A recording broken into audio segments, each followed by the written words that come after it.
Alright, so I just got to ask the question about not training, or what you should do training wise when you're sick, and how long you should take off rest, whether or not it's going to affect your gains or your progress in terms of fat loss, cardiovascular fitness and whatnot, and kind of how to work around it to make sure that you're getting back in the gym straight away. So first thing is first, when you are sick, I would highly recommend taking rest, because you can look at it this way: you're either going to miss a few days or a few weeks.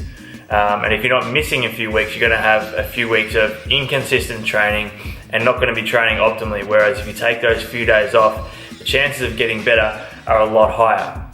Now, if the sickness is hanging around for an extended period of time, let's say you've got a cold and it's just not going away and it's really hanging around, and you're unable to go to the gym, or you decided you're not going to train until you get better, you don't want to lose progress, or you're wondering what you should do training wise to kind of do the smallest amount possible to maintain what you've already built up in terms of strength, in terms of cardio fitness and whatnot. So my opinion is, what I've found anyway, especially with a cold or something like the flu, is that I stay right away from cardio, because when I do cardio I feel 10 times worse.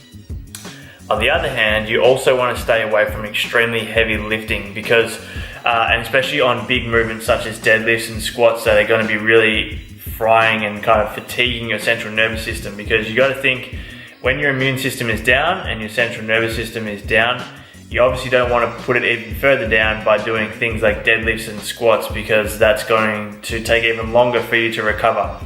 So in my opinion, let's say you're sick for a full week, so you're not going to try, well, you were planning on not training for a full week. If it's been 3 or 4 days and you haven't started to feel better already, I would go into the gym, hit one exercise for each muscle group, something that's going to be kind of a 6 or 7 out of 10 effort level. Get those done and do that twice in the period of 7 days. So you're doing 2 sessions over 7 days, nice and light. You're giving the muscles some sort of stimulus, and comes back to the whole use it or lose it thing. But guys, if you're sick for less than kind of 5 or 6 days, and you just need to take a few days off to recover, and you're worried about losing progress, don't be worried, because as soon as you get back in the gym, your first 1 or 2 sessions may feel not great, but I guarantee you by the time you get to that kind of 3rd or 4th session, you're going to feel back to normal. Your strength levels will not have dropped off, your cardiovascular system will not have diminished. You're going to get back to normal levels pretty much straight away. It's really nothing to worry about. So it's more so mental, but your body obviously needs to recover. It needs to have a break, so give it a chance to recuperate before you get back into full training, because the last thing you want is to come back early, go too hard, and then be sick for an extended period of time. So I hope this has helped. If you have a cold, I know especially in Australia, we're coming to the end of kind of this shitty cold period, I guess, but anyone who has a cold, even if it's just any other form of sickness, try and let it pass before you get back into training. But if it's hanging around and you really want to make sure that you don't lose progress, or maybe even just for peace of mind, like I said, 2 sessions over the span of 7 days, maintenance level, kind of 6 or 7 out of 10 max. 1 exercise for each muscle group, around 3 sets, get in, get out, and you'll be fine.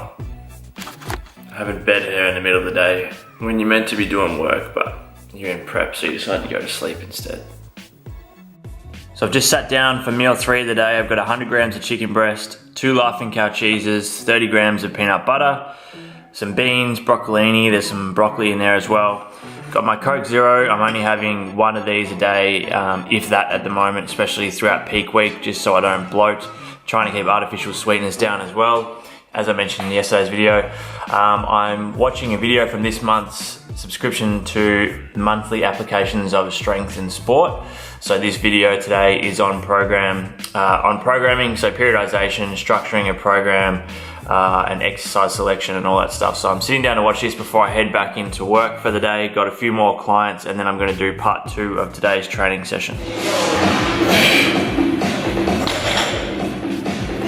Good, pull your legs. That's it.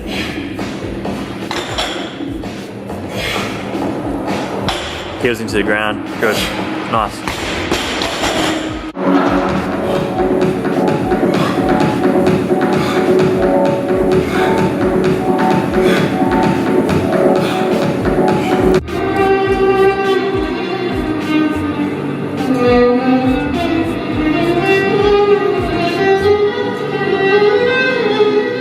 guys, so it is now around about 7:30 in the evening, so I'm about to head into the gym for part 2 of today's workout.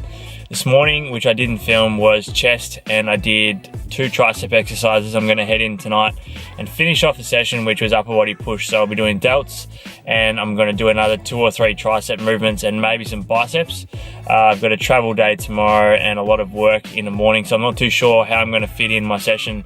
I'm thinking I may have to get up extremely early and head in and kind of get part 1 of the session done in the morning, and then possibly see if I can find a gym tomorrow night to get the rest of it done. But I'm going to get a bit more done tonight just in case. So I'm about to have a white monster. Had a bit of a nap earlier on, so I expect to go to bed a little bit later tonight, which is why I had that nap. So bit of energy from the white monster now, and then I've still got to go home and have dinner, and I'll also have a casein shake before bed, keeping my protein intake up nice and high this week as I reduce my carbohydrates, and also calories are still low, so just trying to hold on to that muscle and retain as much muscle as possible.